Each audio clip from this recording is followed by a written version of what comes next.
It's the day of the show.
Hey everybody, welcome to Fantastic Comics Presents. I'm going to play some videos and then we're going to talk about my favorite books of the year. Stand by. Hi, it's John Romita Jr. at San Diego Comic-Con. Fantastic Comics is looks to be the best shop in the world, hands down.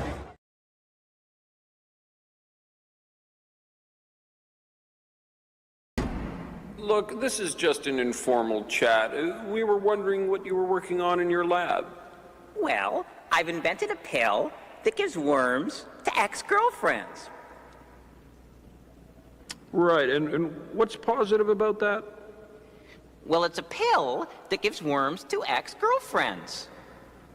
Well, could it also give worms to ex-boyfriends?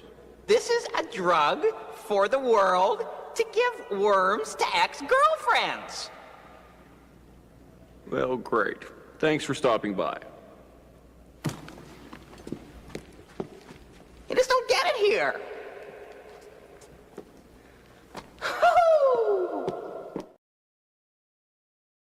I say we call Matlock. He'll find the culprit. It's probably that evil Gavin McLeod or George Goober Lindsay. Grandpa, Matlock's not real. Neither are my teeth, but I can still eat corn on the cob if someone cuts it off and smushes it into a fine paste. Now that's good eating.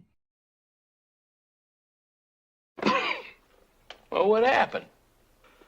Oh, well, it got so that every pissant prairie punk who thought he could shoot a gun would ride into town to try out the Waco Kid. I must have killed more men than Cecil B. DeMille. Got pretty gritty. I started to hear the word draw in my sleep. And one day, I was just walking down the street, and I heard a voice behind me say, "Reach for it, mister." I spun around, and there I was, face to face with a 6-year-old kid. Well, I just threw my guns down and walked away. Little bastard shot me in the ass. So I limped to the nearest saloon, crawled inside a whiskey bottle, and I've been there ever since. Ooh, 5 cents each. Junk. Junk. The airplane's upside down. Stratohoovius?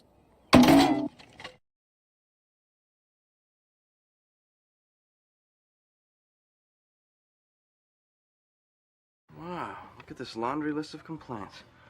So you have no direction, no college ambition, no job prospects? Yeah, it also says I have no dick. But you'll notice that follows the financial question, proving once more what women really look for. What do you do for money anyway? Blood bank, sperm bank. I'm currently considering the eye bank. Wow, she calls you callow in here. You say that like it's bad. It means frightened and weak-willed. Really? Shit. That was the only part of the letter I thought was complimentary. Hello, everyone. I am a park ranger, and I will be leading you on the tour. All of the park rangers here at Alcatraz were at one time guards, myself included. My name is John Johnson, but everyone here calls me Vicky. Will you please follow me?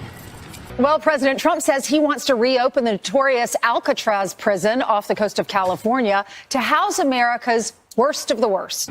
This is the main cell block area, home to such famous criminals as Al Capone, Mickey Cohen, Joseph Dutch Kritzer, and Robert Stroud, the famous Birdman of Alcatraz. It's long been a symbol, Alcatraz, of whatever it is. I mean, you know, it's a sad symbol, but it's a symbol of law and order. And, you know, it's got quite a history, frankly. So I think we're going to do that, and we're looking at it right now. This is the cell for solitary confinement that over the years had come to be known as Times Square. Make sure everyone gets a look. The president says he wants to reopen Alcatraz because he's frustrated with judges who have placed roadblocks on parts of his agenda, especially on immigration. The president saying on Truth Social, for too long, America has been plagued by vicious, violent, and repeat criminal offenders, the dregs of society who will never contribute anything other than misery and suffering. That is why today I am directing the Bureau of Prisons together with the Department of Justice, FBI, and Homeland Security to reopen a substantially enlarged and rebuilt Alcatraz to house America's most ruthless and violent offenders. Now, this is something the other tour guides won't tell you. In this particular cell block, Machine Gun Kelly had what we call in the prison system a bitch. And one night, in a jealous rage, Kelly took a makeshift knife, or shiv, and cut out the bitch's eyes. Hey, you know another thing about Harriet I love?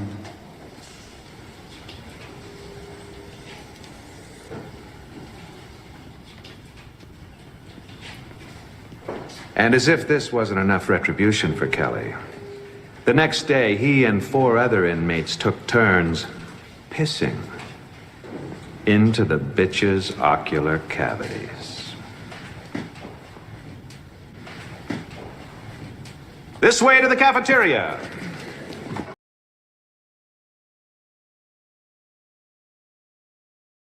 Robert, if released, would you pose any threat to one Bart Simpson? Bart Simpson? The spirited little scamp who twice foiled my evil schemes and sent me to this dank, urine-soaked hellhole. We object to the term urine-soaked hellhole when you could have said pee-pee-soaked heckhole. Cheerfully withdrawn. Well, what about that tattoo on your chest? Doesn't it say die, Bart, die? No, that's German for the Bart, the. No one who speaks German could be an evil man. Parole granted. Put the damn seats back, you dumb foreigner! Come on! Foreigner? Yeah. Did you say foreigner? Yeah. For you. What's that mean? Means this. You better smile when you do that, buddy. Oh, yeah? Okay, pal, mull this one over. Oh, all right. I accept your apology. All right, come out or I'll blast you out. For shame, Doc. Hunting rabbits with an elephant gun. Elephant gun? That's right, Doc. So why don't you go shoot yourself an elephant? You do, and I'll give you such a pinch!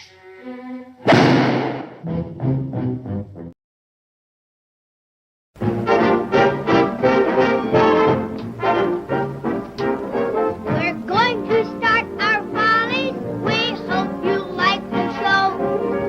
Everything is ready. We're raring to go.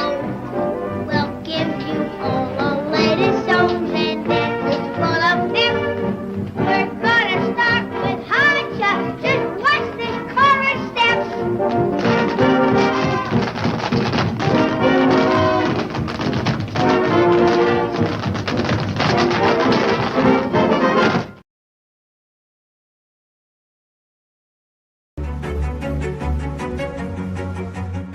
Originally settled as Ocean View during the 1850s, the city's population boomed with displaced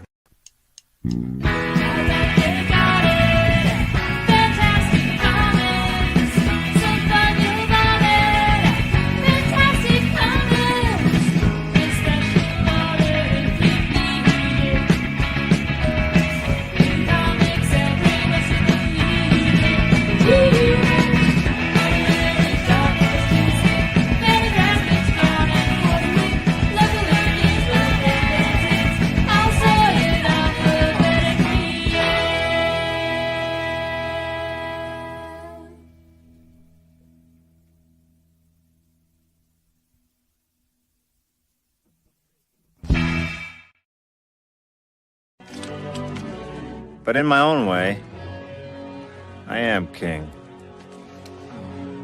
Hail to the king, baby.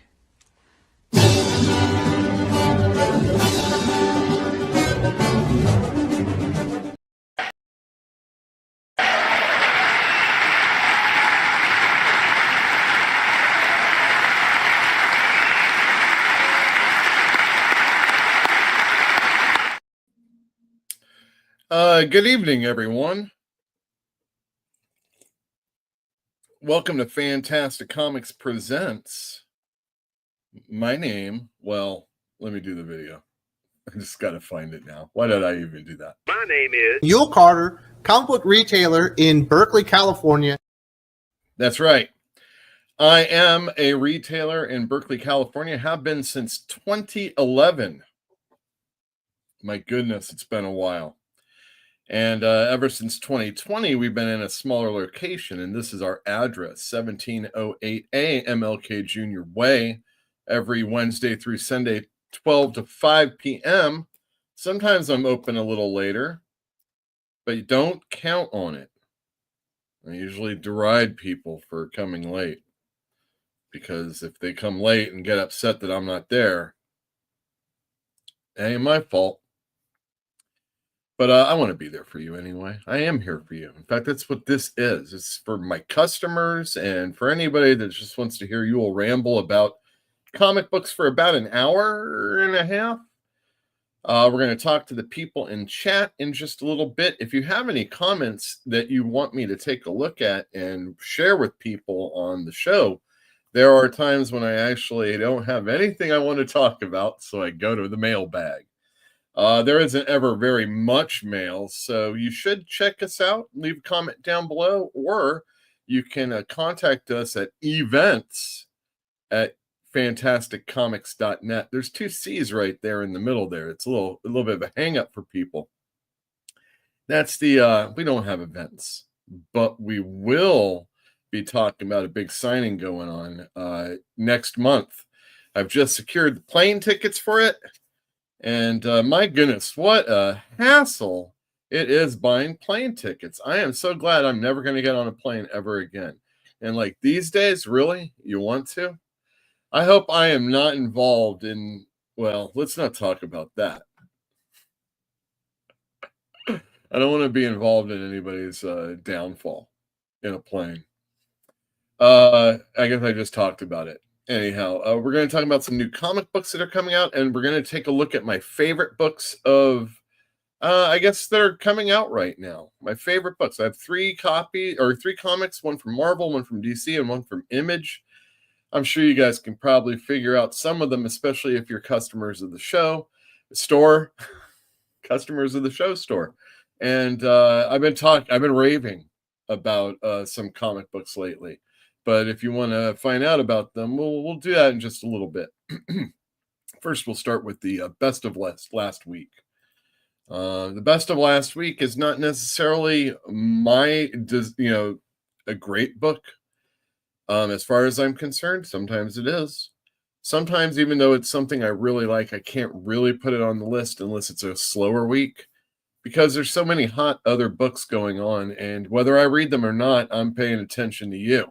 So let me turn this off for some symmetry, and we'll start up at number 5 with Batman Dark Patterns. Firstly, I like this cover quite a bit.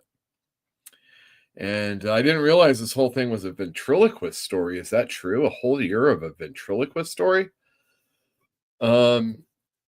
Dan Waters is writing it. He's also writing Nightwing, and he's done some other books I haven't read, but his Nightwing, about 3 issues I've read, are excellent. I like them quite a bit. And this was a sellout. I had to get more. They're coming in. And I thought it's something that I should really people should pay attention to. Batman Dark Patterns number 6. We got 6 more issues to go. Number 4 sees Daredevil number 21. Now, this is not a high-selling book necessarily. It can be and has been in the past. But in my small store and people trying to figure out where they want to spend their money, Daredevil isn't always a necessity. But I keep my numbers pretty tight, and even still, I like to have at least a copy or 2 left behind. And usually 1. Daredevil plus 1.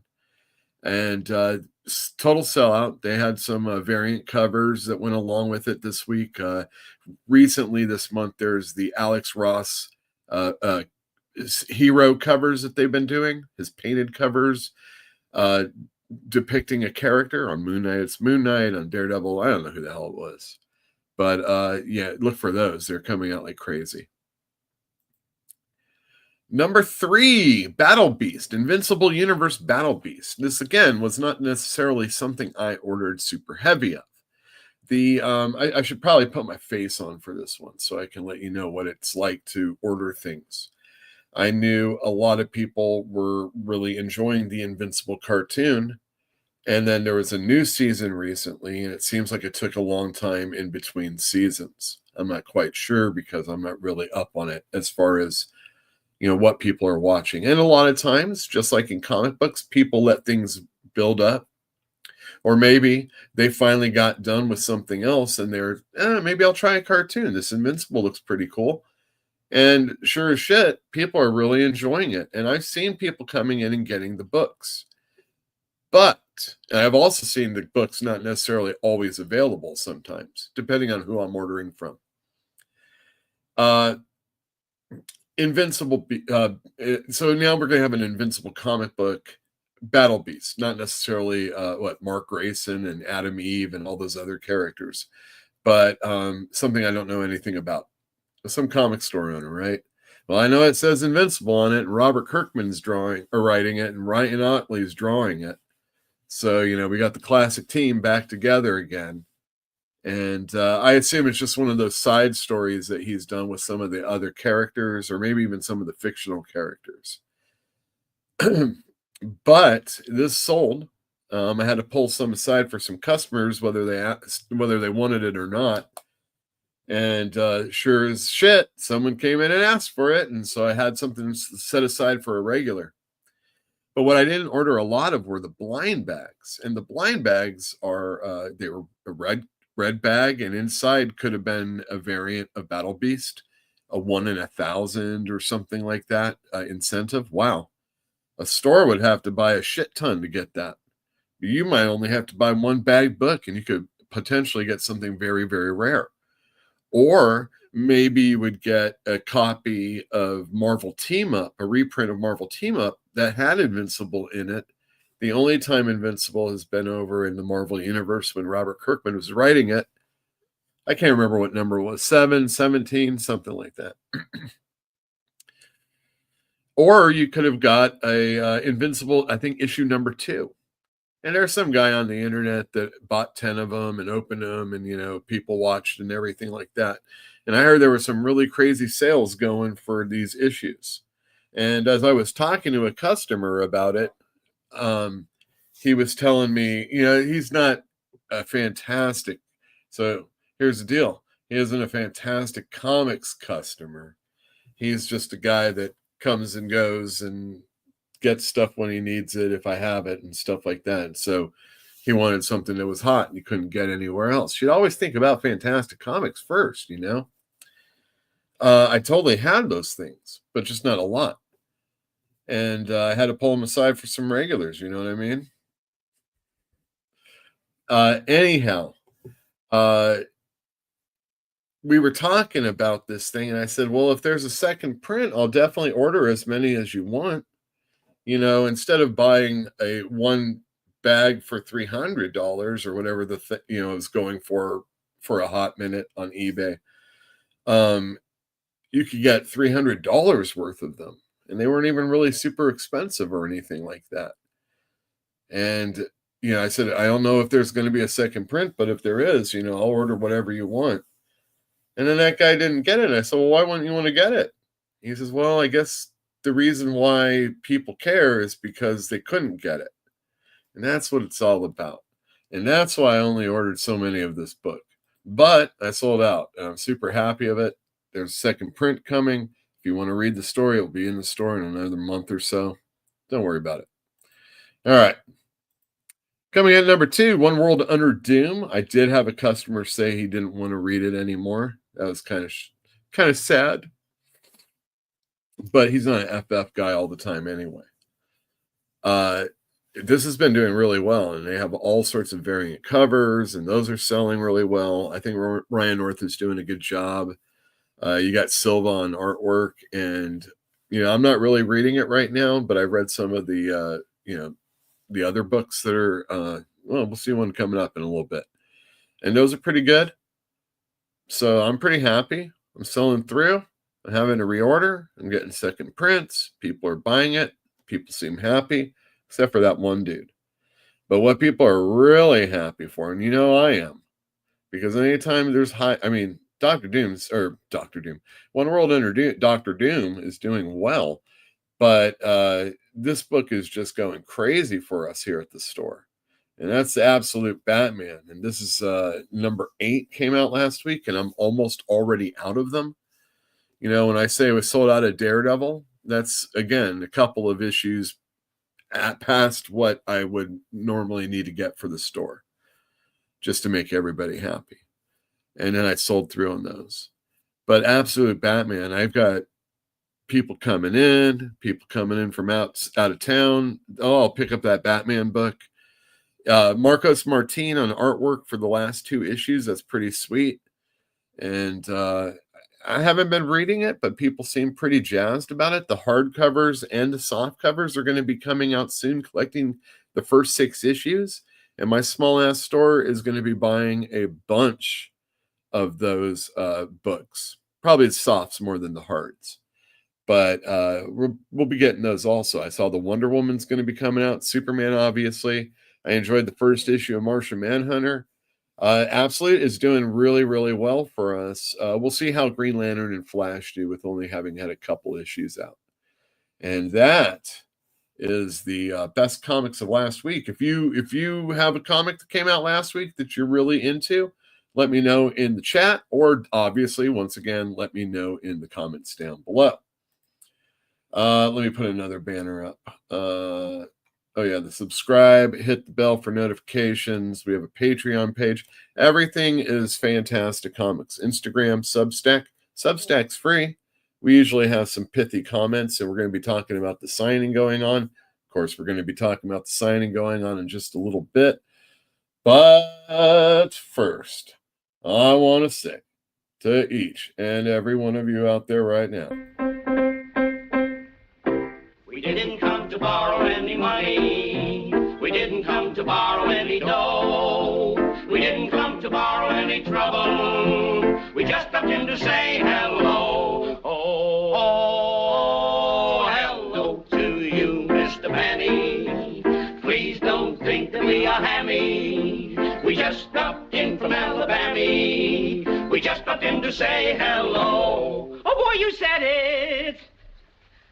We just stopped in to say hello. And don't forget it. We just stopped in to say hello. And I'm... hello.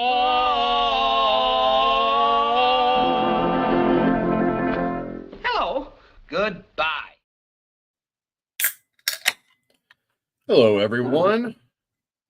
Thanks for joining us. I'm sorry I wasn't around last week.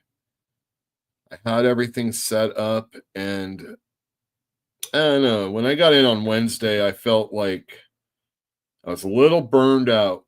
You have a nice little sale. You get ready for Free Comic Book Day. You have a nice bunch of sales on that day. You have some busy Wednesdays, some busy Saturdays or Sundays. You hang out late at the store on a Saturday night or a Friday night, and your week's gone. And I just couldn't get it together to do the show on Tuesday, I mean. Oh, shit. That's how it goes. Erica Sullivan first. Huzzah. Huzzah. You know what I think are good? Ultimate Black Panther and Red Hulk. I've heard this about Red Hulk, and I'm happy about the Black Panther, although I am not reading it anymore. Too many books.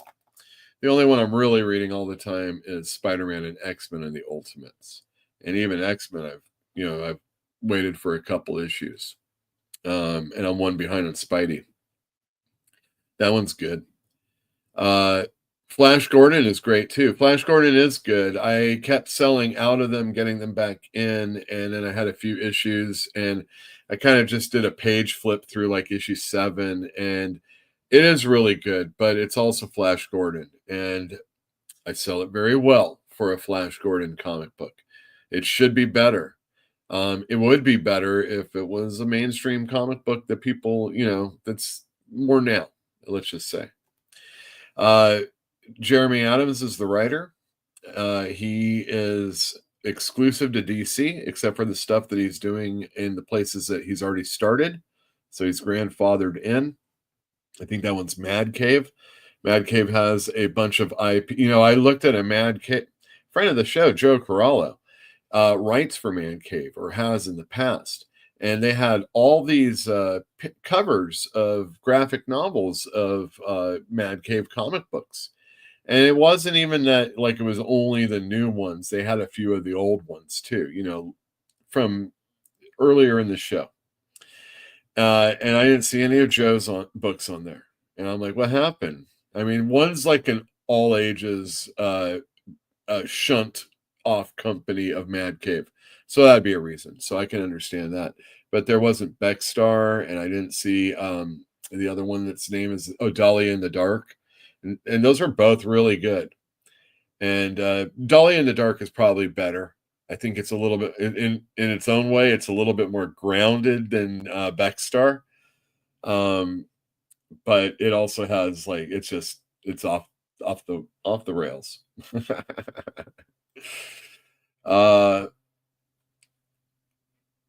Fantinium says, yo, this is something. Okay. Can't wait to hear Yule's faves. I'll have to watch the show after, though. Going to the Simple Minds concert tonight. Hey, yo. I'm not doing that.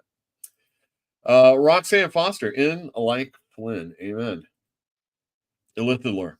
Hey, all been busy at work, so I won't be too attentive for the first hour. Well, I'm just jibber-jabbering right now, so it'll be fine. In the other room, Jilby Pill says, hello. And Dwayne Muth is here. Hey there. How's your father's here? Hey there. And once again, Dwayne Muth says, Battle Beast takes place during the Invincible run. Okay, so it's nothing new. Everybody didn't die at the end of Invincible, did they? God, I don't remember. I remember it ending and everybody was like, what, it's over? Kind of like the Battle Beast bags. I could have got it earlier, This one guy, that same guy, he was like, oh yeah, and what, you could order it up until the last week? And I said, no.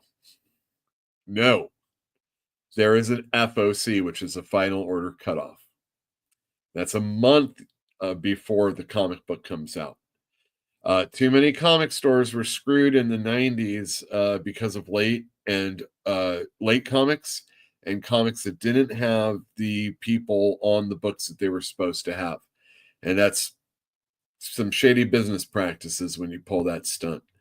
And there's an FOC now, and that's primarily the reason why. So, maybe not just because of the 90s, but it was pretty bad. Wow, all right. What's going on? Are people watching stuff? Or I know Dwayne said he's at work, but The Lord said he's busy, not necessarily working. That's fine. That's great. I guess we should talk about some new comics. Yeah, that's it. Why, we sell a dozen a day in this price range. Who buys them? Tax collectors? Even if I had to pay, it would be worth it. Just for the occasion. What, something big going on somewhere? What's going on right here? It's a big night. Well, it's just an old run-of-the-mill Wednesday.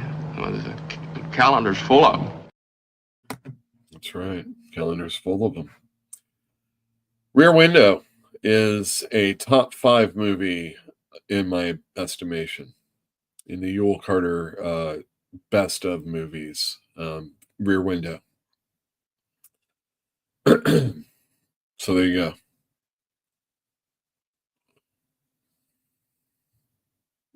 Let's talk about some new comics. You know what? Let me get these. It's not that it really matters. I already have the pictures up. Isn't it amazing? 521. My Lord. You know, before I get to the new comics, well, you know what? It'll be fine. I'll just run this banner for a little bit. I don't know when this book is going to be coming up, so we'll see. All right. Whatever happened to the Crimson Justice? Number 1. This one is written by Frank Thierry. And Frank Thierry, he did a lot of 2000s comic books. Marvel, did like Wolverine, X books. I can't remember if he ever did any DC. This is a pretty good little first issue. Look at that, Mad Cave. That's the book that I saw that didn't have any of Joe's books in it. When I get him on the show, we're going to definitely talk to him about that. I thought the art was solid. I'm trying to see if I have it in this pile here. Oh, I do. It's right here. The art is by Inaki Miranda. And Eva De La Cruz got their name on the cover, and so did Dave Sharp. A letterer? Seriously? Anyway, the art's pretty solid. It's not the greatest, but it really serves the purpose. And since this book is trying to be something, I don't know about a little more, but it's going to get all those if anybody talks about it, it's going to have those conversations that compare it to other comic books. And I don't know if that's necessarily going to be a fair thing, but I think the art serves its purpose, especially when you consider those not necessarily the staple of the superhero genre. How's that? Next up, guys, let me tell you, I only ordered a few of these, and I definitely ordered one for me. So if I give you my copy, that's because it's the last one, and I have to get more. But Dark Horse is putting out this $5 comic book, and the art looks just like the cover on that you're looking at right there. And this shit, let me just read you a page here. There's like a news conference or a news station, and they're talking about these criminals that escaped. And it says, luckily, we've just received new information about this ragtag group of despicable shitheels. And then it runs down who all these people are. RoboWolf, a chick named Suzuki Yatashi. There's this guy named Vinny Colson Ryder. Yeah, this is just some crazy stuff, and it's hilarious, and it's got really great colors. And I highly recommend this book. If you're looking for something different that's just kind of like tongue-in-cheek and just wild, I usually want to follow the villains, but this is just hilarious stuff. The Vision and the Scarlet Witch. This is a new number 1 featuring a new Scarlet Witch title.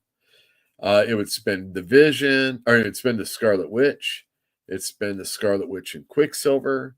It's been the something Scarlet Witch, and now it's the Vision and Scarlet Witch. And I gotta say, I don't care. If she's in the Avengers and she's like superhero in it, and I could get a little bit of backstory on her. I haven't seen where she's really hanging out with the Vision, and why is he all white again? Am I really asking these questions because I care? Do you care? Let me know in the comments. The Curse of Shirley Johnson. Oh my goodness gracious. This is yet another Spawn universe title. And unlike Invincible, telling a Battle Beast story that was originally told during the Invincible story, this is continuing from all those years ago when Billy Kincaid was murdering kids in his ice cream truck. And this is what happens to to Shirley Johnson, one of the main victims in the book. And The Curse of Shirley Johnson, Spawn universe, everybody. Next up, we have Sleep by Xander Cannon. Xander Cannon is he's done a lot of comic books, and he's done a lot of inking in comic books, but here he's going to be writing and drawing the story. He's written comic books in the past. He used to do some I think it was self-published work, but even still it was pretty indie if it wasn't that. And he's worked with Alan Moore on Smacks, and he's done Top 10 and all sorts of stuff out there, stuff that you've read. Mark Miller is writing a new Millerverse book. This one is Vatican City #2. The first one sold pretty well.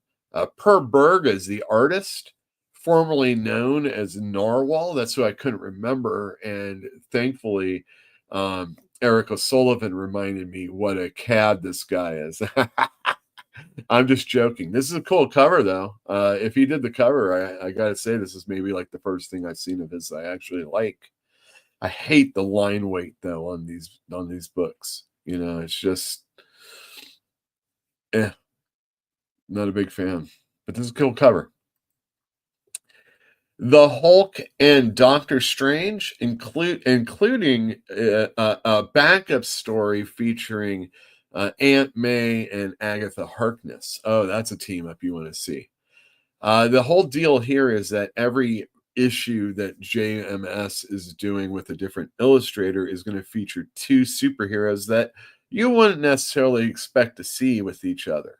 Although these two are two former Defenders, so maybe that's not entirely true. Although, if the Hulk says anything about Doctor Strange magic coming away in the limbo back in the 80s, that'd be pretty cool. The Thing, #1. This is a new miniseries, this time written by Tony Fleece of Stray Dogs fame. Or maybe you know Tony Fleece from My Little Pony covers. I mean, this guy is one of the preeminent pony artists. But he's also a pretty darn tootin' good writer of comic books, and he's going to get his hands on The Thing. And there's been a few of those that have happened recently. Some of them good, some of them all right. But this one I'm really looking forward to. The art looks really good. I've already checked out a lot of it. The Fantastic Four are in it for a bit. But, I mean, look at that. We got the Grizzly, and we've got, is that Blob back there? Yeah, he's just running through all these lame villains. This is great. Redcoat #12 comes out. Jeff Johns, Ghost Machine, Brian Hitch, Ultimates. Remember that guy? Look at this. Our heroes are strapped to cannons. Oh my goodness. This is not going to be good. I'm not reading it, but I know plenty of you are. So there you go. Spider-Man and Wolverine #1. Really looking forward to this, and you should be too. I mean, it's got Wolverine and Spider-Man in it, and it's written by Guggenheim. Mark Guggenheim? I don't know what his freaking first name is. Let me see. I had it right here. He's the guy that does like the Flash television show. And he's written a bunch of X books in the past. Anyway, yeah, Mark Guggenheim. He does a pretty darn good story. But the important thing here is Wolverine and Spider-Man. Oh, and I forgot. Kari Andrews is doing the art. And I love Kari Andrews, and I had him on the show one time. He did Erratic at the time, and that Amazing Adventures miniseries for Marvel. He's a really good writer, but he's only going to be doing the art here. Oh man, I hope this is good, but overall, I'm going to probably dig it regardless. All right, here we go, everybody. Weapon X-Men number 4. This I've already read. And I love this book. This was really good issue. It's hilarious in parts that it needs to be. And it's kind of serious. And there's like a lot of mystery that's packed in this one issue. So if you haven't even read the first 3 issues, you could totally get into this book by just checking this one out. And look at that. It's got this Red Ronin in the back. And you might remember that character from, what was it, Avengers, like 199, 200 or something, 201. I forget what it was. But the only sad thing about this is that, from what I understand, Weapon X-Men is going to end at issue number 5. And this is the issue where I'm like, God, this is where the story is actually picking up. We still have the mystery of what Thunderbird was doing in Latveria and why he was all going up against Doom. Was he going up against Doom? Now, maybe if there's a hiatus here and it gets picked up or something happens from this, I would be pretty pleased. Maybe something that's going on with that character is actually going to play out under One World Under Doom. I have no idea. But it's a real shame that it's picking up issue 4. And it kind of doesn't have all the same baggage that it had before. And it got the characters together. It explained why they're together. It keeps them together, sort of. And yeah, it just seemed like a 4th issue that is going to be going on for a while. So Marvel, I don't know what they're doing. Chris Cross is like killing it. And Joe Casey, I'm a super fan of Joe Casey. And for those of you that don't know, we're going to be having Joe in for a signing.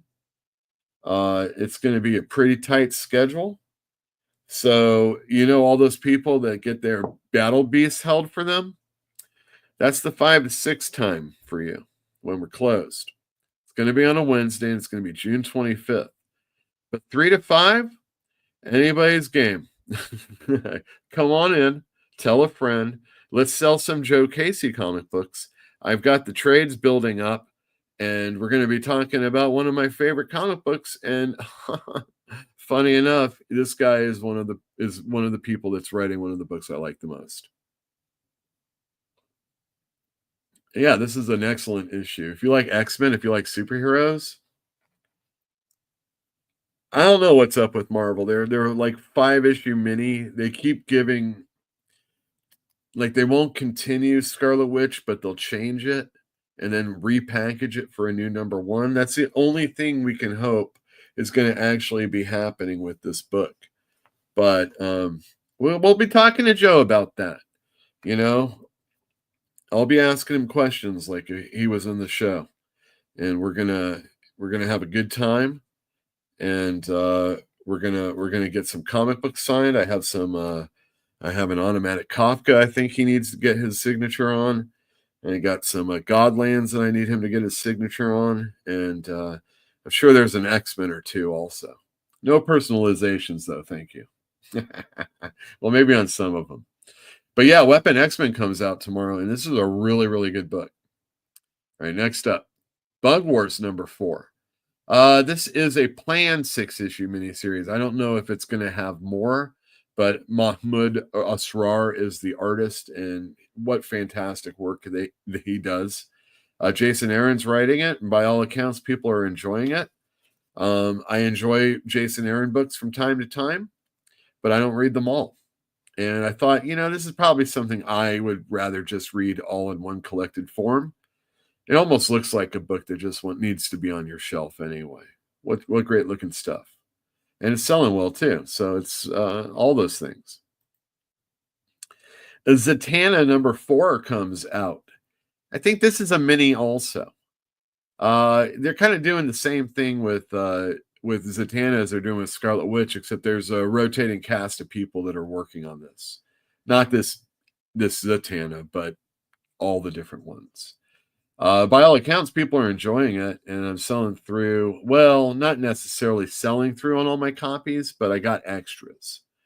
So this is going to be the first one where I'm like flying without a net. So we'll see how we do as far as the customers and my ordering. All right, we got Superman Unlimited #1. The Summer of Superman continues. This is written by Dan Slott, and it's drawn by Raphael Albuquerque. And I'm looking forward to reading it. I have a copy right here, but I haven't cut into it yet. Dan Slott is probably one of the writers that I have the most comic books in my collection of, whether I wanted to have them or not. He did write a lot of Spider-Man, but in that time, he wrote a lot of Spider-Man that I actually enjoyed quite a bit.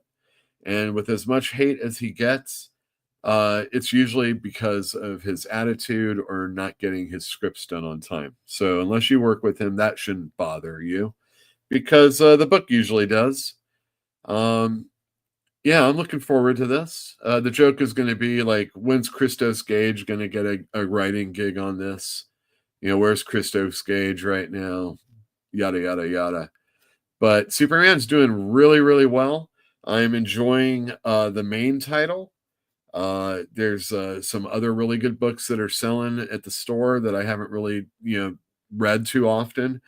But a lot of times they're penned by people that not everybody enjoys either. But Batman Superman does well. Justice League sells well. Absolute Superman's doing well. So yeah, it is the Summer of Superman, and maybe DC also. New Gods #6 comes out. Well, it seems like it was just yesterday when I read #1 and said, I got to get down and read the rest of these. And I have yet to do it. But it was a really good first issue, and I really do mean to sit down and read these. Ram V is doing the writing, and I know there's like different people on art within the book, but it usually looks pretty cool. Wonder Woman #21 comes out. This is one of those Tom King titles. I'm not really reading it right now, but I think E.M. March is doing the artwork, and it is like a second issue where they've had Batman in it. And, even though I'm not the biggest Batman fan, if I can kill a Wonder Woman story and a Batman story all at the same time, well, that doesn't sound so bad, now does it? Speaking of Batman, we've got Batman and Robin Year One, #7. We only have the rest of the 12 issues, 5 more issues to go. Mark Waid's writing it. It seems like he's writing almost everything. Chris Samney's doing the artwork, and boy, oh boy, people just love Chris Samney's artwork. I had ordered #1 quite heavily, and it didn't move as quickly as I thought it would have. And it just took people time to, figure out what was going on. But the die was already cast after that. So it does a very good job selling. I usually get the reprints, but they're not always all available. There you go. Amazing Spider-Man #4. I am really happy with this series right now. Joe Kelly's writing a real fun story. It's interweaving his past that we've never seen of Peter Parker when he was being a little bit more rebellious. Maybe not as rebellious as I really am comfortable seeing a young Peter Parker being, but whatever, it's fine. It ties into the story and to the thing that's going on with Peter Parker and Spider-Man, how he's been drugged by this itsy bitsy character I know nothing of, and Hobgoblin's involved. I'm a big Hobgoblin fan, and the art is scintillating. And we're going to have John Romita Jr. as backup artist, at least on the next story arc. So I'm looking forward to Spider-Man going forward for at least a little while. We'll see how it goes. But yeah, I think Joe Kelly's doing a pretty cool job. Pete's got a job. He can't make it on time. What else is new? But it's still good. Liked it. Hulk number 25. Incredible Hulk 25. How dare you, Yule? Nick Klein, after a one-issue sabbatical, Kev Walker did the art, and I thought he was really, really great. Thor shows up at the end, and now he's going to be fighting Hulk. Holy cow. I've already paged through it. They've got like flashbacks of young Thor, and it's just like when's Philip Kennedy Johnson going to write that book? You know what I mean? The art's, Nick Klein's just wonderful. He's just a really good artist, and he's just made for the Hulk. And I've been really enjoying this series quite a bit. I know a lot of people are big fans of the Immortal Hulk, but I thought even at the very beginning, it was kind of a book that I thought was just trying a little too hard, maybe. Philip Kennedy Johnson's, it's still playing into the stuff that happened within the Immortal Hulk, but it feels more like a guy on the run kind of story. And he's hooked up with a person that's a broken person also. And I just like what's going on in Hulk. There's this whole demon mother out there. I forget what it's called, but yeah, just really good stuff. And now we got Thor. Love it when Thor and Hulk fight. Fantastic Four number 32. Well, this is another Ryan North comic book, and it ties in with One World Under Doom. So I don't think I really need to say much more than that. I've had to reorder the past issues, and I expect to probably have to do the same. Oh, there's that Batman Superman World's Finest I was talking about. In fact, this is the fourth part of the World's Finest Justice League Unlimited crossover, written by Mark Waid, drawn by Dan Mora, although I'm not sure who the artist is on this one. Still good looking, though. I don't think I need to say much more than that. The Ultimates. Oh, I don't know which one that is. Let me move that banner for a second. Oh, 12. It's up on the right. Ultimates number 12. We are getting close to the thing happening. I think we're expecting there's going to be a whole mini-series, a Spider-Man mini-series.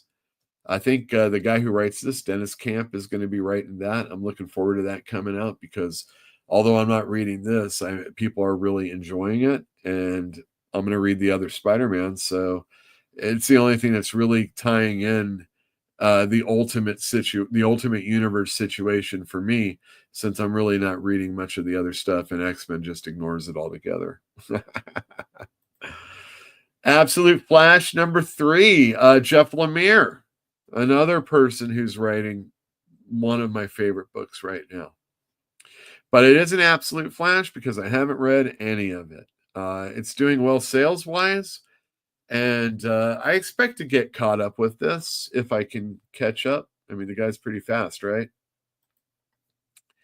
Nightwing 126. That's another book by Dan Waters, the aforementioned Dan Waters. Wow, I only read up to 123, so I know I need some of the issues back in stock also. It's doing okay. It's not a big seller, but it's pretty good from what I was reading. Definitely better than what it was before. Maybe some people say that's not saying much. And lastly, we're going to end with another Batman book. Detective Comics comes out. Yeah, Tom Taylor's writing it. I don't really know much more other than that. Maybe if I move this banner again. I didn't take this one home, so I can't look at it in front of me. But yeah, that's a cigarette book. It sells pretty well. It's worth being behind me and at the register so that when you come up to buy stuff, you'll see it. And with that is new comics for next week. All right. Let's see. A lot of good comics this week, Alith Lore says. I agree. Oh, yeah. John Brown says King of Asgard versus Fractured Sun. Finally. Yes. Yes. I mean, I didn't know that was going to happen. But it's always one of those books you should pay attention to. It's something I talk about in the store often. When you've got, let's see, I mean, it's epic when it's this way. You got all these. I love it when it's a big book and it's not all Marvel either. I mean, I'm looking forward to reading that Thing book, like entirely read it. But check this out. So you got Thor, right? And you got Hulk. But this is a 25th issue, and that's the important thing. Always get the centennial issues. You get your first issue, of course. You get your 25th issue, of course. You get your 50th issue, 75, 100, 125, on and on like that. Those are the books. Those are the anchors that get you to the next part, the next part, the next part. And back in the day, comics actually ran for a long time, at least number wise. Now, Marvel has the legacy numbering. And I was with an older customer, and they were kind of lamenting the old, the numbering, and I made fun of them for being old. And I'm like, but I agree with you. But the thing is they've done fuckery all the time with their numbering. Hulk ended at 6 and then started back at 101. They added in all the Tales books that he was in, and that also had another character, and so those numbers also lasted. And that's hokey shit, you know what I mean? That's hokey. That's Marvel for you. They had issues that were reruns of older issues, and I'm not talking Marvel Tales. I'm talking within the book itself.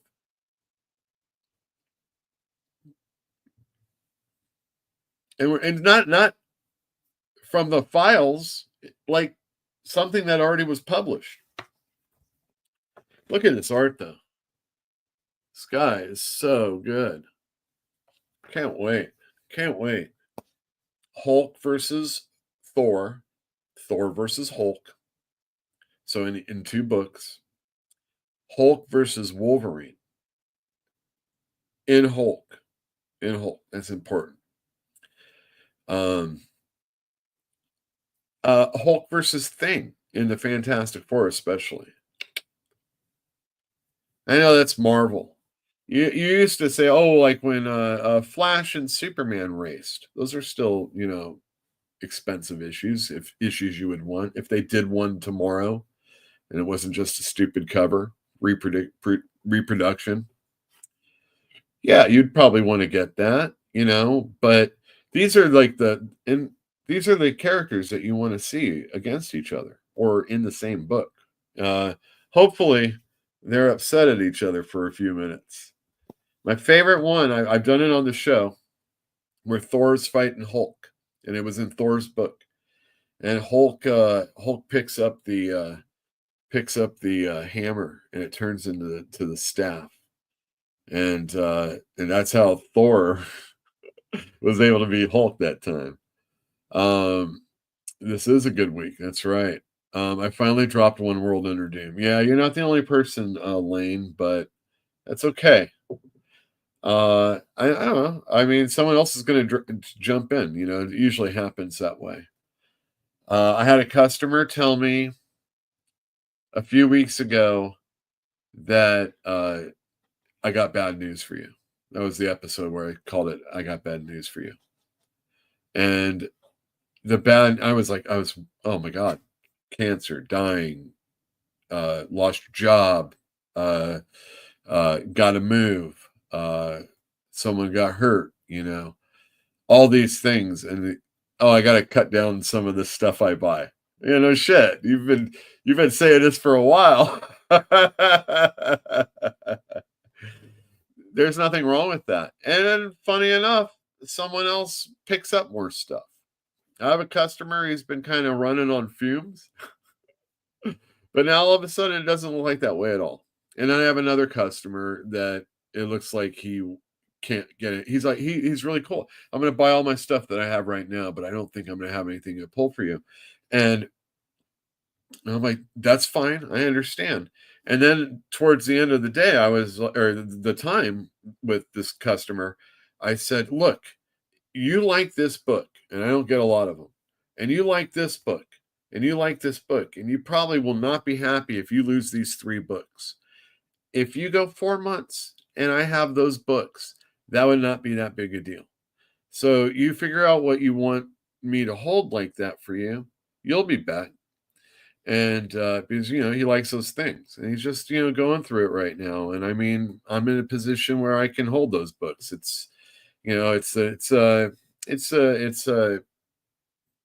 a business relationship, but you know, we're all in this together, you know. Elaine says, I already replaced it with Gwenpool. Well, let me tell you, Lane,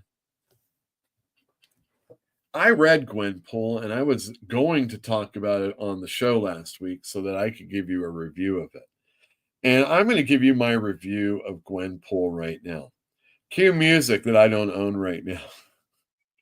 This would be the place for that. Gwenpool number 1. I can't remember. Some guy, Cade something, wrote it.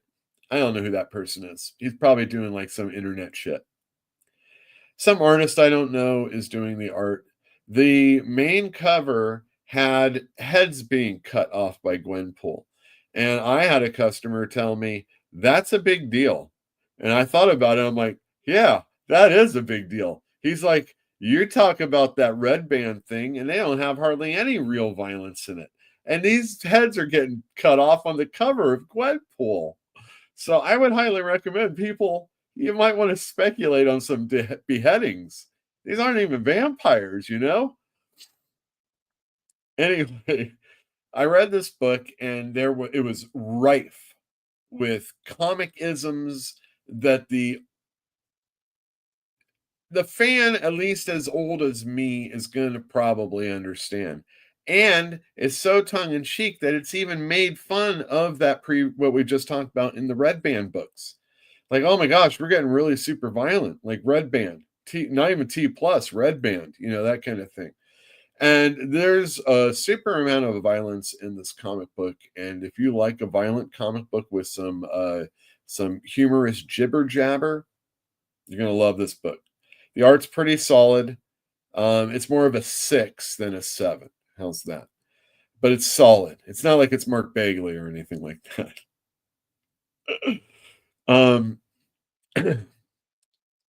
It didn't sell very well. There are different covers like lyrics and, you know, things that people would kind of want anyway. But for my money, and I think for yours, a person would probably want to get the heads being chopped off. It's kind of funny. It makes references of, like, the things I don't like is when you get a serious, like, all right, we got Matt Fraction. He's going to be writing Batman, okay? If in his books he has to make reference to Gene Colan Avenue or fucking Denny O'Neil Drive, you know what I mean? I can't stand that. And they've been doing those in those animated things also. Yeah, just give me a little wink and nod that you know Klaus Janson. And it really, it sours me to you in the comic book. And whatever you do in the movies or the TV, I expect that type of shit. But in the comic books, I'm the guy, I don't need that. And anybody new that doesn't know it doesn't know shit about Simonson on Manhunter. You know what I mean? But in this Gwenpool, it works for me. It is specifically targeting all those things. In fact, I think editor's notes should have probably had like the entire Frank Miller run, or or a reason why it hasn't been in collection in a while. I need some Death of Elektra. Spoilers. It was not the worst thing ever, but it was like, okay, we brought back Gwen Stacy to be Psycho Killer. I'm holding out well, firstly, I don't give a shit. You know, that ain't my Gwen Stacy, or it is my Gwen Stacy, and we'll probably find out it really isn't anyway. You know what I mean? But regardless, it's just something. Like, I don't, like, Peter wasn't like talking about being in love with Gwen anymore. Like, oh my God, that's the love of my life, or anything like that. I know the reveal was there at the end, but it kind of seemed like they knew each other. I will say I finally have come to understand how impossible it is to keep continuity for modern places like Marvel, since they put 70 to 80 books a month. No way to keep that straight. Yeah, no way. I don't pay attention to any of that Spider-Verse, Venomverse. I wanted to read that. I looked through it and I was like, oh, I can't read this. I mean, I know the Spider-Verse has been in like Spider-Man books, not Dan Slott, but whoever was after. There was all that. So maybe it was Dan Slott. I can't remember anymore. You got all those characters jumping in, and it worked in those stories. It might work again. There is no bad characters, but I really don't think Peter Parker needs to be in a regular Spider-Man book. That's like a Howard the Duck backup story. Maybe that's something that JMS would be working with, like when he did Rocket Raccoon and Doctor Doom, I mean. Yeah, yeah. Well, most of my customers don't read it anyway, or they do, and they don't really tell me how great it is. All right, let's talk about some books I love. I got to bring them in, though. Sorry. I would do it the other way, but it just doesn't look as good. And we want it to look good, right? All right, let's do this. Yule's faves. We're going to do the easy one first. All right, bring these up. And I'll erase these. I don't have a little do Yule's faves. First fave right now. JSA. I only took some pictures, stole some pictures off the internet. You know how it is. But yeah, this one is definitely one of my favorite books that's coming out. In fact, all of the books I'm going to be talking about are superhero books. I know I'm such a superhero head. But I feel like they all have those little nuances that can bring something to the table that, you can show it to a normal person and they might not necessarily like what they're seeing, but they won't be thoroughly disgusted by what they're seeing. I mean, have you ever been in a situation where you're talking with a person who's snobby about comics that aren't superhero? Or they say, I want this and this in my comic, and you're like, Jesus Christ, you want one thing that might be in all these different things, but it's just not realistic. And funny enough, the violence that you're asking for is usually in a superhero comic book. I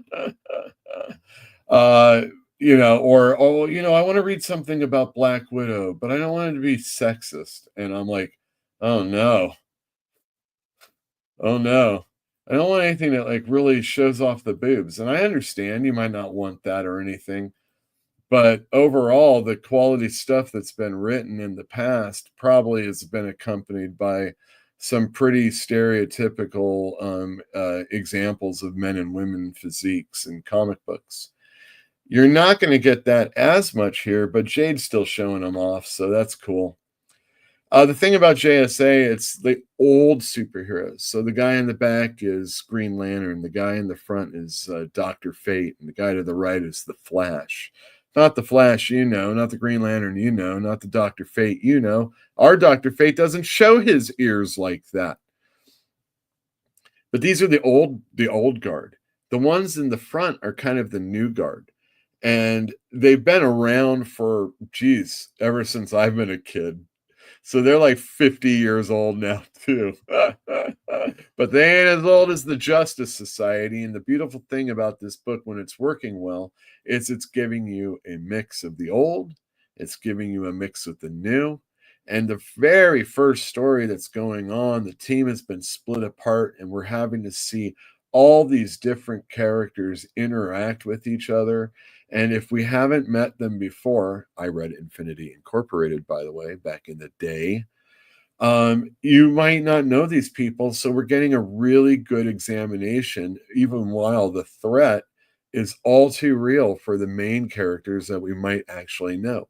Hawkman, and for example. Maybe Obsidian. Why is he being all mean with this new Dr. Midnight? And then we just got Hawk Girl and a new Kid Eternity, some chick. And it's just a really, really good book. Pretty nice artwork by Diego Olartigui. I'm going to give this more of a 7 to an 8 than a 6 to a 7 like that other guy. But this is pretty solid stuff. And Jeff Lemire is the writer, and he's a fantastic writer.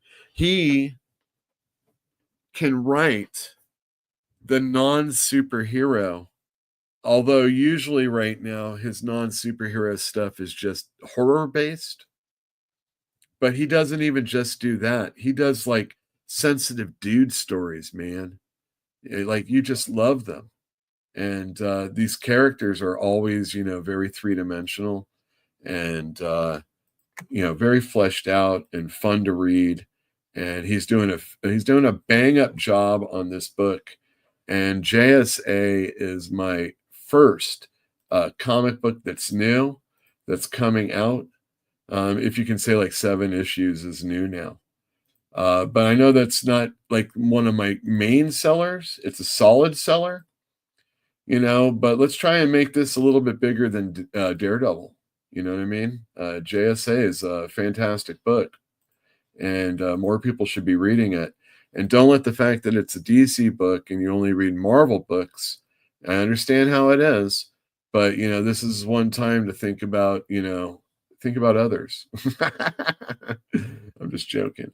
No, it's a fantastic book. Jeff Lemire is totally worth it, and everything about this book is excellent. All right, next up.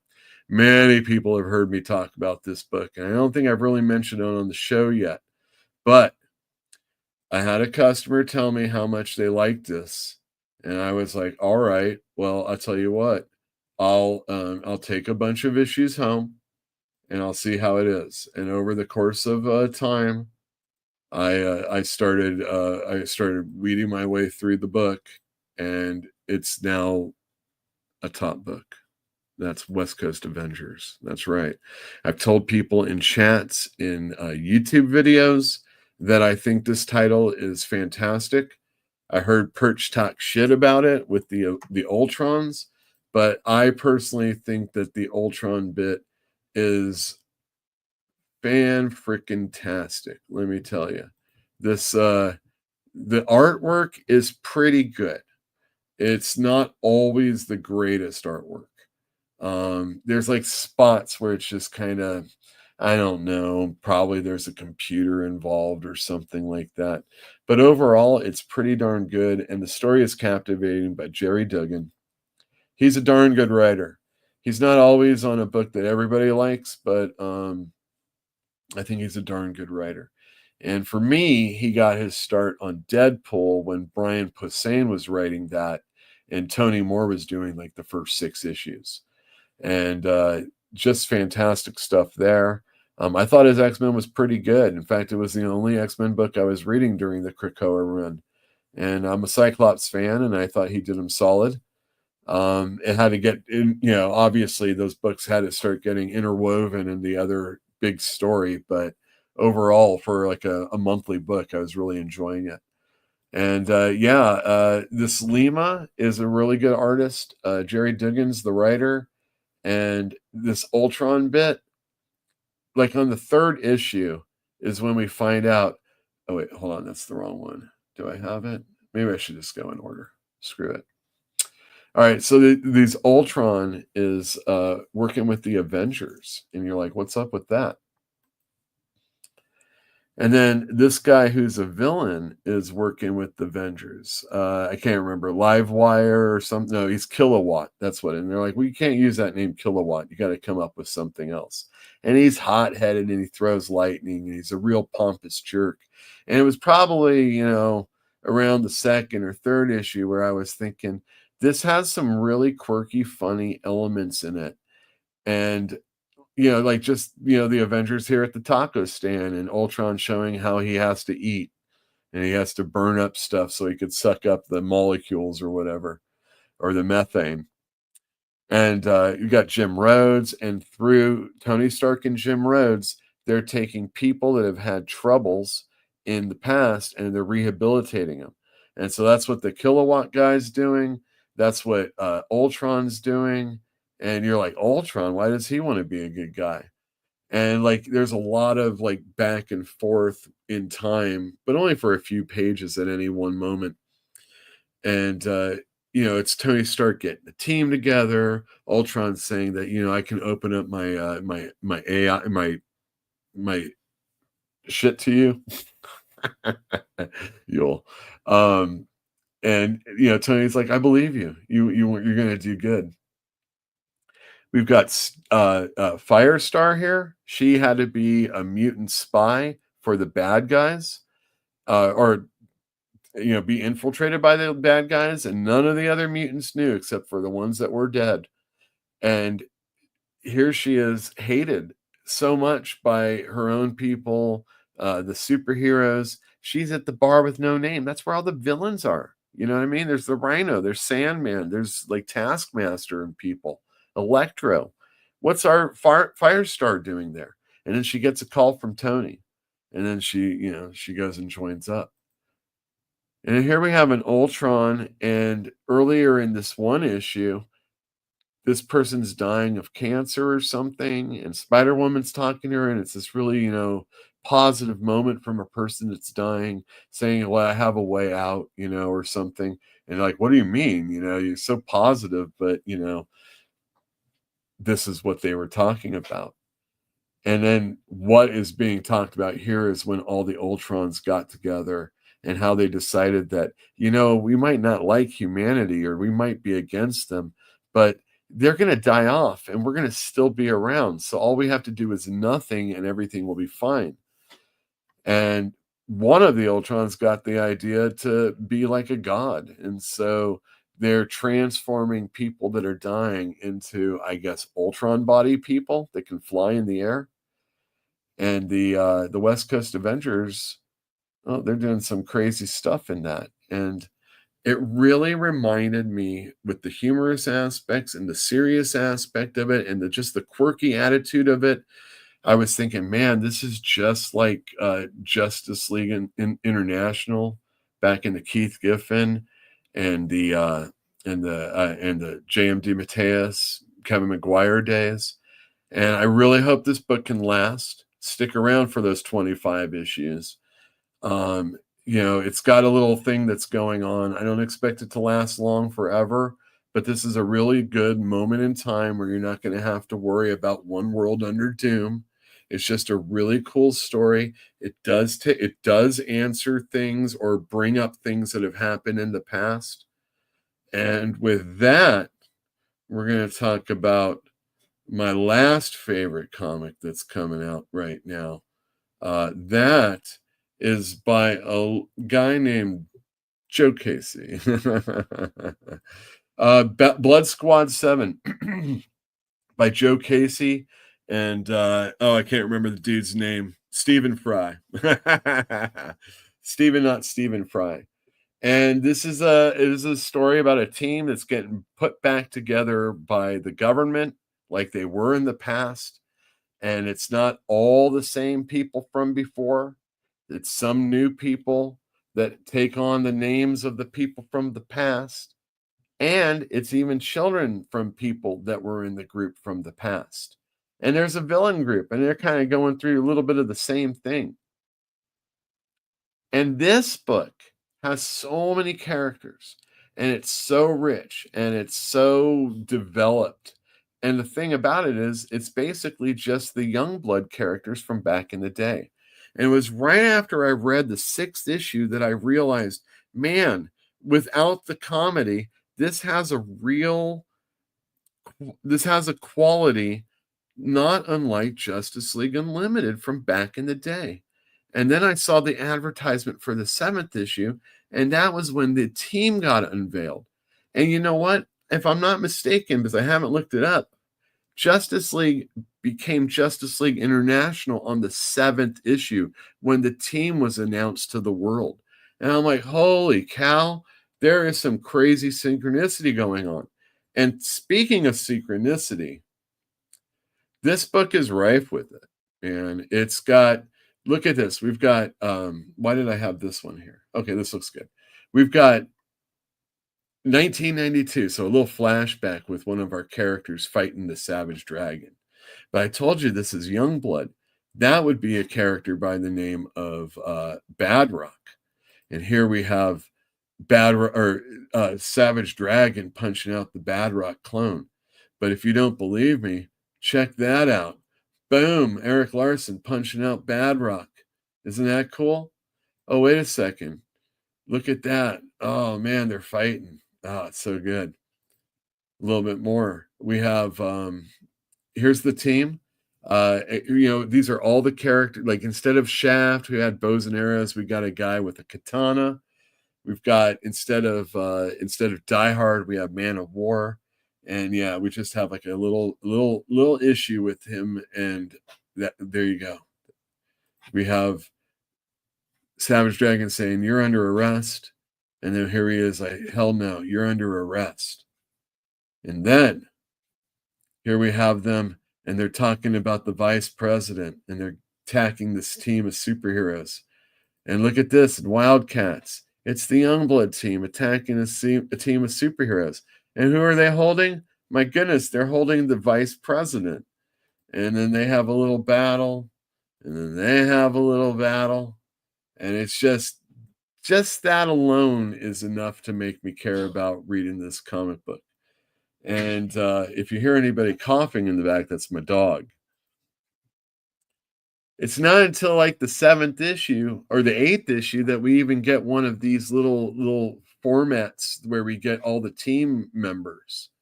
And it is kind of hard to remember who all the characters are. But I think it's just because there's so much story going on. Like I could tell you that Infinity is like the Nepo baby of the chick that's getting this stuff together. And I can tell you that Alex Maxon is like the brainwave guy that kills the guy in the Karaki guy in the Youngblood #1 that we did on Mother's Basement a few weeks ago. But, it's just really, really good book. And I like it a lot. And all these books have like multiple characters. You got all these different feelings and thoughts and investments going on. And then you have like a pretty awesome story also.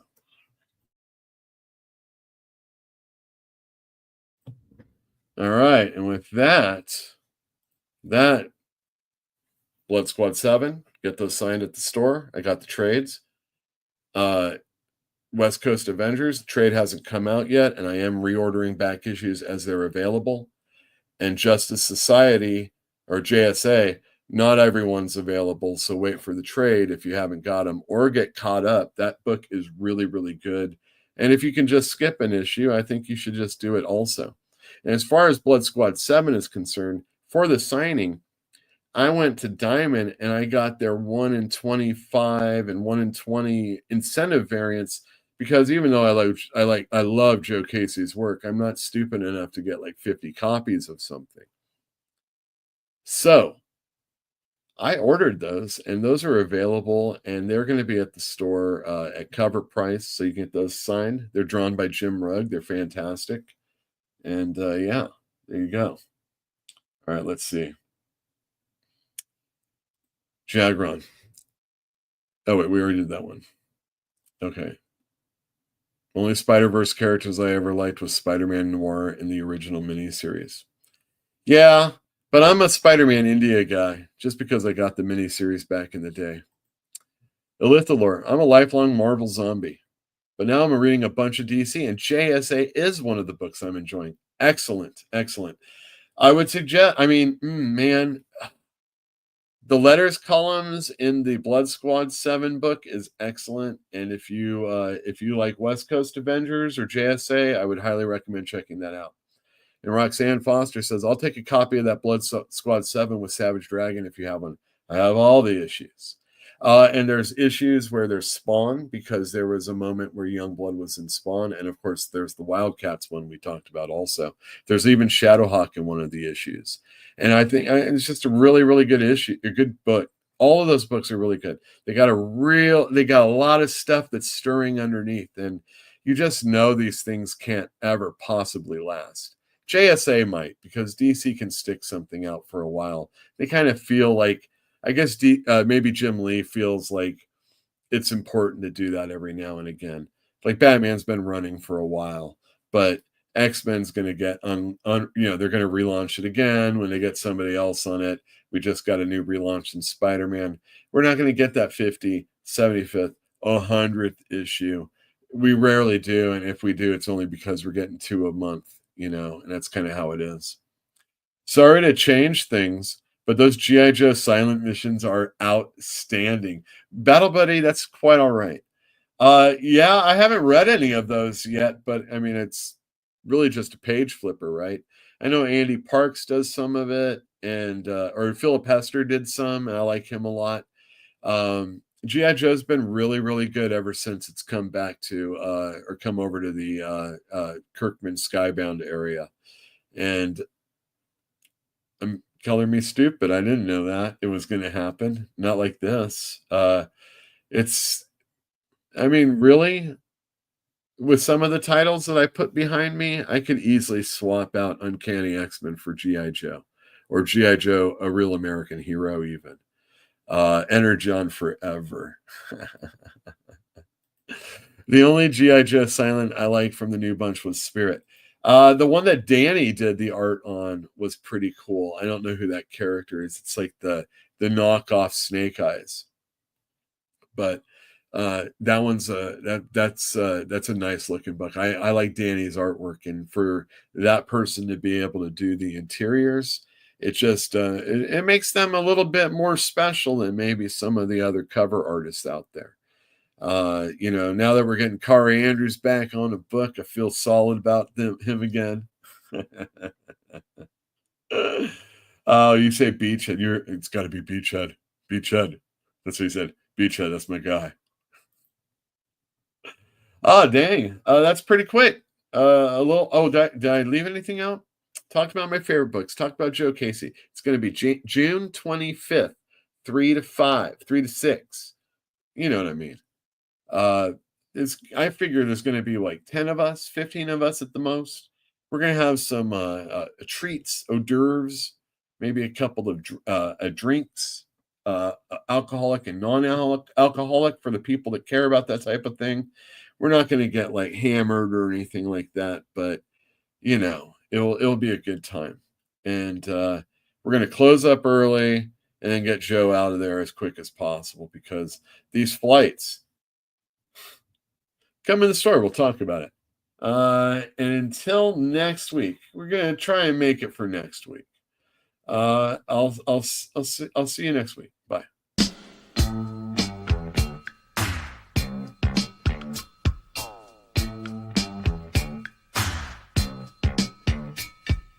Lucy and Ramona cruising through the jungles of L.A. Hoping to promote a dream somewhere along the way. They're rolling through the streets, looking for a disco, passing up the treats from a kid named Cisco, trying to make connections with their blemish-free complexions, and just as fate would have it, ended up with Sunset Sam.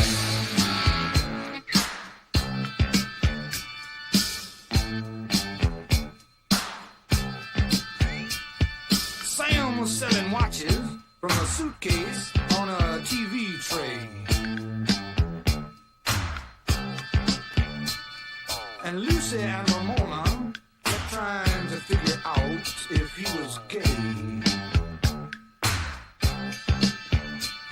The three of them were standing, staring at each other, when the light behind their eyes blew each other's cover.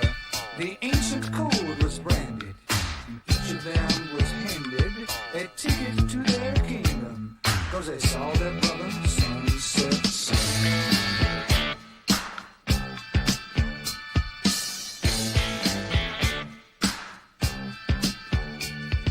Lucy and Ramona, Sunset Sam. People on the streets trying to find a plan. People on the streets looking for their land. Lucy and Ramona and their brother Sunset Sam.